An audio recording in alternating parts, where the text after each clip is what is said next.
ಈಗ ಅನ್ನದಲ್ಲಿ ಮಸಾಲೆ ಹಾಕಾಗಿದೆ ಅಲ್ಲ, ಇಲ್ಲಿ ಚಿಕನ್ ಇವಾಗ 10 ನಿಮಿಷ ಆಗಿದೆ. ಸೊ ಈ ಚಿಕನ್ ನೋಡ್ಬೋದು ಇವಾಗ ಎಷ್ಟು ಆಯಿಲಿ ಎಲ್ಲ ಮೇಲೆ ಬಂದು ನೀಟಾಗಿ ಇವಾಗ ಮಸಾಲ ಅನ್ನೋದು ನೀಟಾಗಿ ಫುಲ್ಲು ಮಿಕ್ಸ್ ಆಗಿದೆ ಚಿಕನ್ಗೆ. ಇದು ಇವಾಗ ಒಂದು ಸ್ವಲ್ಪ ಚೆನ್ನಾಗಿ ಇದನ್ನು ಮಿಕ್ಸ್ ಮಾಡೋಣ.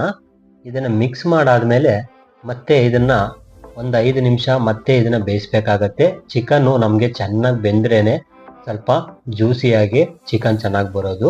ಇದನ್ನ ಇವಾಗ ಈ ಚಿಕನ್ ಇನ್ನೂ ಒಂದು 5 ನಿಮಿಷ ನಮಗೆ ಬೇಯಬೇಕಾಗತ್ತೆ. ಮಸಾಲ ಅನ್ನೋದೆಲ್ಲ ಮಿಕ್ಸ್ ಆಗಬೇಕು. ಅದಾದಮೇಲೆ ಇಲ್ಲಿ ನೋಡ್ತಾ ಇದ್ದೀರಲ್ಲ, ಇಲ್ಲಿ ಆಲ್ಮೋಸ್ಟ್ ಇವಾಗ ನಮಗೆ 70% ರೈಸು ಚೆನ್ನಾಗಿ ಬಾಯ್ಲ್ ಆಗಿದೆ. ಇದನ್ನು 100% ರೈಸ್ ನಾವು ಬಾಯ್ಲ್ ಮಾಡಬಾರ್ದು, ಬರೀ 70% ಮಾತ್ರ ಬಾಯ್ಲ್ ಮಾಡಬೇಕಾಗತ್ತೆ ಈ ರೈಸು. ಈ ರೈಸ್ ಬಾಯ್ಲ್ ಆದಮೇಲೆ ನಾವು ಇದನ್ನು ತೆಗೆದು ಮತ್ತು ಇನ್ನೊಂದು ಕಡೆ ಶಿಫ್ಟ್ ಮಾಡಬೇಕಾಗತ್ತೆ. ಇಲ್ಲಿ ಆಲ್ರೆಡಿ ನೋಡಿ ಇವಾಗ ಇನ್ನೊಂದು 5 ನಿಮಿಷ ಬಿಟ್ಟಿದ್ನಲ್ಲ, ಚಿಕನ್ ಇವಾಗ ಆಲ್ರೆಡಿ ಚೆನ್ನಾಗಿ ಬೆಂದಿದೆ. ಇವಾಗ ಈ ಚಿಕನ್ ಒಂದ್ಸರಿ ಇವಾಗ ನೀಟಾಗಿ ಅದನ್ನು ನಾವು ಮಿಕ್ಸ್ ಮಾಡ್ಕೊಳ್ಳೋಣ. ಇನ್ನೊಂದು ಸರಿ ಅದನ್ನು ಕೆಳಗಡೆ ಅಡಿಯಿಂದ ಇರೋ ಮಸಾಲನೆಲ್ಲ ಅಡಿ ಹಿಡಿದಿರುತ್ತೆ. ಸೊ ಅದನ್ನೆಲ್ಲ ನೀಟಾಗಿ ಮಸಾಲ ಮಿಕ್ಸ್ ಮಾಡಿಕೊಂಡ್ರೆ ಚಿಕನ್ಗೆ ಮಸಾಲ ಅನ್ನೋದು ಆಯಿಲೆಲ್ಲ ನೀಟಾಗಿ ಅದು ಮಿಕ್ಸ್ ಆಗಿಬಿಡುತ್ತೆ ಅದರಲ್ಲಿ. ಸೊ ಈ ಥರ ನಮಗೆ ಹೈದ್ರಾಬಾದಿ ಸ್ಟೈಲಲ್ಲಿ ಮಾಡಬೇಕು ಅಂದರೆ ಇದು ಸ್ವಲ್ಪ ಟೈಮ್ ಅನ್ನೋದು ತಗೊಳುತ್ತೆ.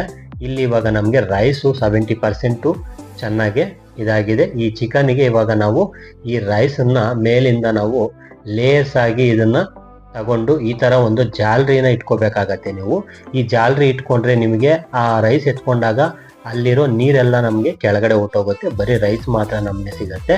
ಆ ರೈಸ್ನ ತಗೊಂಡು ನಾವು ಈ ಕಡೆಯಿಂದ ಈ ಕಡೆ ಚಿಕನ್ಗೆ ಇಲ್ಲಿಗೆ ಹಾಕ್ಕೋಬೇಕಾಗತ್ತೆ. ಅದು ಲೇಯರ್ಸ್ನ ಅಂದರೆ ಚಿಕನ್ಗೆ ಒಂದು ಸರಿ ಮಿಕ್ಸ್ ಮಾಡಿದ್ಮೇಲೆ ಮುಗೀತು, ಮತ್ತೆ ಅದನ್ನು ಟಚ್ ಮಾಡೋಕ್ಕೆ ಹೋಗಬೇಡಿ. ಈ ಸ್ವಲ್ಪ ರೈಸ್ನ ತಗೊಂಡು ನೀವು ಆ ಚಿಕನಲ್ಲಿ ಮೇಲಿಂದ ರೈಸ್ನ ನೀವು ನೀಟಾಗಿ ಕವರ್ ಮಾಡ್ಕೊಂಬಿಡಿ ನೀಟಾಗಿ. ಮತ್ತೆ ಅದನ್ನು ಮಿಕ್ಸ್ ಮಾಡೋಕ್ಕೆ ಹೋಗ್ಬಾರ್ದು ಅದು ಯಾವುದೇ ಕಾರಣಕ್ಕೂ. ಮಿಕ್ಸ್ ಮಾಡಿದ್ರೆ ಫುಲ್ಲಾಗಿ ಅದು ಬಿರಿಯಾನಿ ನಿಮಗೆ ಹಾಳಾಗುತ್ತೆ, ಮತ್ತು ನೀವು ಅದನ್ನು ಹೈದ್ರಾಬಾದಿ ಬಿರಿಯಾನಿ ಸ್ಟೈಲಲ್ಲಿ ಬರೋದಿಲ್ಲ. ಸೊ ಆದ್ದರಿಂದ ಎಲ್ಲೂ ಅದನ್ನು ಮಿಕ್ಸ್ ಮಾಡದೆ ರೈಸ್ ಎಷ್ಟು ಮಾಡಿರ್ತೀರೋ ಅಷ್ಟು ರೈಸನ್ನು ಲೇಯರ್ ಆಗಿ ಮೇಲಿಂದ ನೀಟಾಗಿ ಅದನ್ನು ಕ್ಲೀನಾಗಿ ಫಿಲ್ ಮಾಡ್ಕೊಂಬಿಡಿ. ಆ ಪಾತ್ರೆಯಲ್ಲಿ ಎಷ್ಟು ಚಿಕನ್ನು ಅಡಿಯಲ್ಲಿರಬೇಕು, ರೈಸ್ ಎಲ್ಲ ಬಂದು ಮೇಲೇನೆ ಇರಬೇಕಾಗತ್ತೆ. ಇದ್ರ ಜೊತೆಗೆ ಸ್ವಲ್ಪ ಕೊತ್ತಂಬರಿ ಮತ್ತು ಪುದೀನ ಎರಡನ್ನೂ ಸ್ವಲ್ಪ ಹಾಕ್ಕೋಬೇಕಾಗತ್ತೆ ನೀವು ಇದರಲ್ಲಿ. ಇದ್ರ ಮೇಲೆ ಚೆನ್ನಾಗಿ ನಾವು ಈ ಕೊತ್ತಂಬರಿ ಪುದೀನನೆಲ್ಲ ಹಾಕ್ಕೊಂಡ್ರೆ ಸ್ವಲ್ಪ ಫ್ಲೇವರ್ ಚೆನ್ನಾಗಿರುತ್ತೆ. ಅದ್ರ ಜೊತೆಗೆ ಇಲ್ಲಿ ನಾನು ಫುಡ್ ಕಲರ್ ತಗೊಂಡು ಸ್ವಲ್ಪ ವಾಟ್ರಲ್ಲಿ ಮಿಕ್ಸ್ ಮಾಡ್ಕೊಂಡಿದ್ದೀನಿ. ಈ ಫುಡ್ ಕಲರ್ ಕೂಡ ಆಪ್ಷನಲ್ಲೇ, ಯಾಕೆಂದರೆ ನಾವು ಹಾಕಿರೋ ಖಾರದ ಪುಡಿಯಲ್ಲೇ ನಮ್ಗೆ ಆಲ್ರೆಡಿ ಅಲ್ಲಿರೋ ಮಸಾಲೆಯಲ್ಲೇ ಕಲರ್ ಬಂದಿರುತ್ತೆ. ಸೊ ಫುಡ್ ಕಲರ್ ಹಾಕೋದ್ರಿಂದ ಇನ್ನು ಸ್ವಲ್ಪ ನಮಗೆ ಕಲರ್ ಅನ್ನೋದು ಹೈದ್ರಾಬಾದಿ ಬಿರಿಯಾನಿ ಸ್ಟೈಲಲ್ಲಿ ಕಲರ್ ಚೆನ್ನಾಗಿ ಬರುತ್ತೆ. ಅದು ನೀವು ಹಾಕ್ಬೇಕಾಗಿರೋದು ಜಸ್ಟ್ ವಾಟರ್ ಥರ ಜಸ್ಟ್ ಸ್ವಲ್ಪ ಮಾತ್ರ ಹಾಕ್ಕೊಂಡು ಅದನ್ನು ನೀಟಾಗಿ ನೀವು ಇದು ಮಾಡಬೇಕಾಗತ್ತೆ. ಬಟ್ಟು ಯಾವುದೇ ಕಾರಣಕ್ಕೂ ಮಿಕ್ಸ್ ಮಾಡಬಾರ್ದು. ಈಗ ಅದನ್ನು ಪ್ಲೇಟ್ ಮುಚ್ಚಿಬಿಟ್ಟು ಮತ್ತೆ ಒಂದು 10 ನಿಮಿಷ ಹಾಗೆ ಬಿಟ್ಬಿಡಿ. ಲೋ ಫ್ಲೇಮಲ್ಲಿ ಇಡಬೇಕಾಗತ್ತೆ ಸ್ಟವ್ನ, ತುಂಬ ಫಾಸ್ಟಾಗಿ ಇಡಬಾರ್ದು. ಅದನ್ನು ಲೋ ಫ್ಲೇಮಲ್ಲಿ ಇಟ್ಟು ನೀವು ಅದನ್ನು ಸ್ವಲ್ಪ ಚೆನ್ನಾಗಿ ಬಾಯ್ಲ್ ಮಾಡಬೇಕಾಗತ್ತೆ. ಅದ್ರ ಮೇಲೆ ಏನಾದರೂ ಒಂದು ಭಾರ ಇರೋ ಅಂಥದ್ದು ಏನಾದರೂ ಒಂದು ಇಡಬೇಕಾಗತ್ತೆ, ಅಂದರೆ ಗಾಳಿ ಹೋಗ್ದಿರೋ ಥರ ಅದನ್ನು ಲೋ ಫ್ಲೇಮಲ್ಲೇ ನಾವು 10 ನಿಮಿಷ ಚೆನ್ನಾಗಿ ಅದನ್ನು ಬಾಯ್ಲ್ ಮಾಡಬೇಕಾಗತ್ತೆ. ಏನಾದರೂ ವೆಯ್ಟ್ ಇರೋ ಅಂಥದ್ದು ಏನಾದರೂ ಬೇಕಿದ್ರೆ ಅದ್ರ ಮೇಲೆ ಇಟ್ಟರು ಚೆನ್ನಾಗಿರುತ್ತೆ. ಸೊ ನೀವೇನು ಇಡದೇ ಇದ್ರೂ ನೋ ಪ್ರಾಬ್ಲಮ್ಮು. ಈಗ 10 ಮಿನಿಟ್ಸ್ ಆಗಿದೆ. ಸೊ 10 ಮಿನಿಟ್ಸ್ ಆದಮೇಲೆ ಇವಾಗ ನಾವು ಅದನ್ನು ಒಂದ್ಸರಿ ಕ್ಯಾಪ್ ಓಪನ್ ಮಾಡ್ಕೊಳ್ಳೋಣ. ಕ್ಯಾಪ್ ಓಪನ್ ಮಾಡಿದಾಗ ನೋಡಿದ್ರೆ ನಮಗೆ ಗೊತ್ತಾಗುತ್ತೆ ನೋಡಿ, ಅನ್ನ ನೀಟಾಗಿ ನಮಗೆ 100% ಚೆನ್ನಾಗಿ ಬಾಯ್ಲ್ ಆಗಿದೆ. ಸೊ ಇವಾಗ ಇದನ್ನು ಕೆಳಗಡೆ ಅಡಿಯಿಂದ ನೀಟಾಗಿ ನಾವು ಅದನ್ನು ಮಸಾಲೆ ಥರ ತಗೊಂಡು ಕೆಳಗಡೆ ಇರೋ ಮಸಾಲನೆಲ್ಲ ತೆಗೆದು ನಾವು ಮೇಲೆಗೆ ಇದು ಮಾಡ್ಕೋಬೇಕಾಗತ್ತೆ. ಆವಾಗ ನಮಗೆ ಆ ಬಿರಿಯಾನಿ ಮಸಾಲ ಕೆಳಗಡೆ ಇರೋದನ್ನೆಲ್ಲ ನಾವು ಮೇಲೆ ತಗೊಂಡ್ರೆ ಸೊ ಅನ್ನಕ್ಕೆ ಜಸ್ಟ್ ಅಂದರೆ ನೀವು ಫುಲ್ಲು ನಾವು ಮಿಕ್ಸ್ ಮಾಡೋದೇನು ಅವಶ್ಯಕತೆ ಇಲ್ಲ, ಜಸ್ಟ್ ಸ್ವಲ್ಪ ಮಾತ್ರನೇ ನಾವು ಮಿಕ್ಸ್ ಮಾಡ್ಕೋಬೇಕು. ಸ್ವಲ್ಪ ವೈಟಲ್ಲಿ ಅನ್ನನೂ ಕಾಣಬೇಕು, ಮಸಾಲೆನೂ ಮಿಕ್ಸ್ ಆಗಿರಬೇಕು. ಸೊ ಆ ಥರ ಮಿಕ್ಸ್ ಮಾಡ್ಕೊಳ್ಳಿ. ಇಲ್ಲಿ ನೋಡ್ತಿದ್ದೀರಲ್ಲ, ಸೊ ಇದು ಹೈದ್ರಾಬಾದಿ ಬಿರಿಯಾನಿ ಯಾವ ಥರ ಬರುತ್ತೆ ಅಂತ. ಇಲ್ಲಿ ನಿಮಗೆ ಮಸಾಲೆಗೆ ಮತ್ತು ಈ ಬಿರಿಯಾನಿಗೆ ಈ ಚಿಕನಿಗೆ ನೋಡಿ ಎಷ್ಟು ಇಲ್ಲಿ ಮಸಾಲೆ ಹಿಡ್ದಿದೆ ಅಂತ. ಫುಲ್ಲು ಈ ಮಸಾಲೆ ಹಿಡ್ದಿರೋದು, ಅನ್ನನೂ ಚೆನ್ನಾಗಿ ಬೆಂದಿದೆ, ಒಂದು ಕಡೆ ಚಿಕನ್ನು ಚೆನ್ನಾಗಿ ಬೆಂದಿದೆ.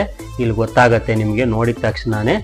ಇಲ್ಲಿ ಚಿಕ್ಕದಾಗಿ ಒಂದು ಪೀಸ್ ಮಾಡಿದ್ರೂ ನಮಗೆ ನೀಟಾಗಿ ಗೊತ್ತಾಗುತ್ತೆ. ಇಲ್ಲಿ ಫುಲ್ಲು ಚೆನ್ನಾಗಿ ಬಾಯ್ಲ್ ಆಗಿಬಿಟ್ಟಿದೆ. ಚಿಕನ್ನು ತುಂಬ ಚೆನ್ನಾಗಿದೆ, ಜ್ಯೂಸಿಯಾಗಿ ಚಿಕನ್ ಕೂಡ ಚೆನ್ನಾಗಿ ಬೆಂದಿದೆ. ಇದನ್ನು ಇವಾಗ ಒಂದು ಪ್ಲೇಟಲ್ಲಿ ಸರ್ವ್ ಮಾಡ್ತೀನಿ. ಸರ್ವ್ ಮಾಡಿ ನಿಮಗೆ ತೋರಿಸ್ತೀನಿ ಯಾವ ಥರ ಇರುತ್ತೆ ಅಂತ. ಈಗ ನೋಡಿ ಚೆನ್ನಾಗಿ ಚಿಕನ್ನು ಇದು ಮಸಾಲೆಗೆ ಅನ್ನಕ್ಕೆ ಯಾವ ಥರ ಹಿಡಿದಿದೆ ಅಂತ. ಇದನ್ನು ಇವಾಗ ನಾನೊಂದು ಪ್ಲೇಟಿಗೆ ಸರ್ವ್ ಮಾಡ್ತೀನಿ. ನೋಡ್ಬೋದು ಇಲ್ಲಿ ಒಳ್ಳೆ ಸ್ಮೆಲ್ಲು, ಘಮ ಘಮ ಅಂತ ಸ್ಮೆಲ್ ಬರ್ತಿದೆ. ಇದು ನೋಡ್ತಿದ್ರೆ ಬಾಯಲ್ಲಿ ನೀರು ಉರಿತಾ ಇದೆ ನನಗೆ. ಯಾವಾಗ ತಿಂತೀನೋ ಅಂತ ಅನ್ನಿಸ್ತಿದೆ. ಹೈದರಾಬಾದಿ ಬಿರಿಯಾನಿ ಅನ್ನೋದು ಈ ಥರ ಮಾಡಿದ್ರೇನೆ ನಿಮಗೆ ಹೈದರಾಬಾದಿ ಬಿರಿಯಾನಿ ಬರೋದು. ತುಂಬ ಜನ ಬಿರಿಯಾನಿ ಮಾಡೋದು ತೋರಿಸ್ಕೊಡ್ತಾರೆ, ಬಟ್ ಅಷ್ಟು ಬಿರಿಯಾನಿ ಬಂದು ಅವರು ಈ ಥರ ನಿಮಗೆ ತೋರಿಸ್ಕೊಡಲ್ಲ. ನಾನಿಲ್ಲಿ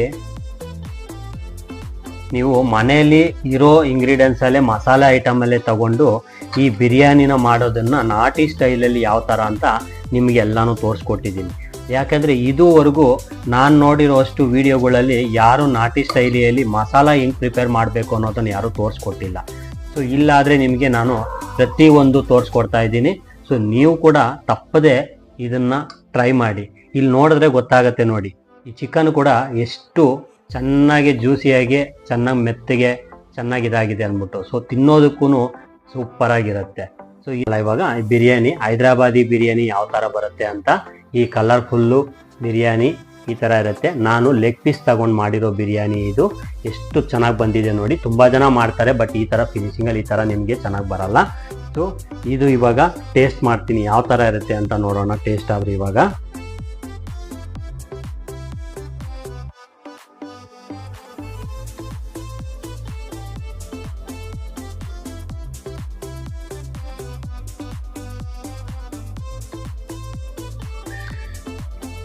ಪರ್ಫೆಕ್ಟಾಗಿ ಮಸಾಲ ಎಲ್ಲ ತುಂಬ ಚೆನ್ನಾಗಿ ಹಿಡಿದಿದೆ.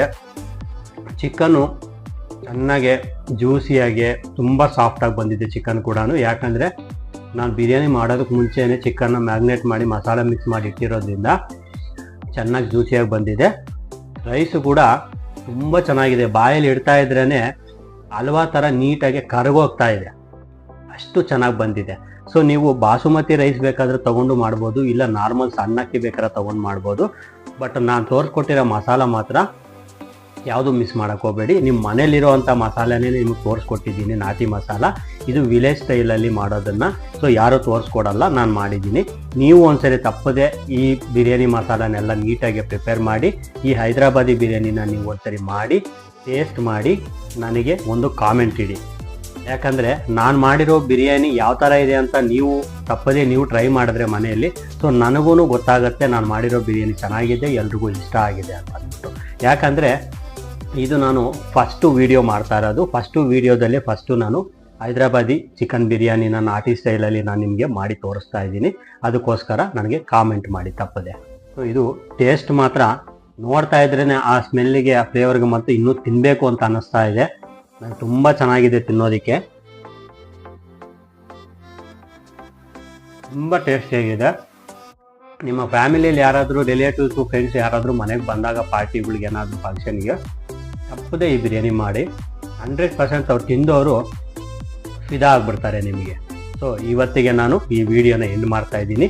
ದಯವಿಟ್ಟು ನನ್ನ ಚಾನಲ್ನ ಯಾರ್ಯಾರು ನೋಡ್ತಿದ್ದೀರೋ ವಿಡಿಯೋನ ಸಬ್ಸ್ಕ್ರೈಬ್ ಮಾಡಿ, ಲೈಕ್ ಮಾಡಿ, ನಿಮ್ಮ ಫ್ರೆಂಡ್ಸು ಕೂಡ ಶೇರ್ ಮಾಡಿ. ಈ ಬಿರಿಯಾನಿ ಯಾವ ಥರ ಮಾಡೋದು ಅಂತ ಅವ್ರಿಗೂ ತಿಳಿಸ್ಕೊಡಿ. Thanks for watching my YouTube channel.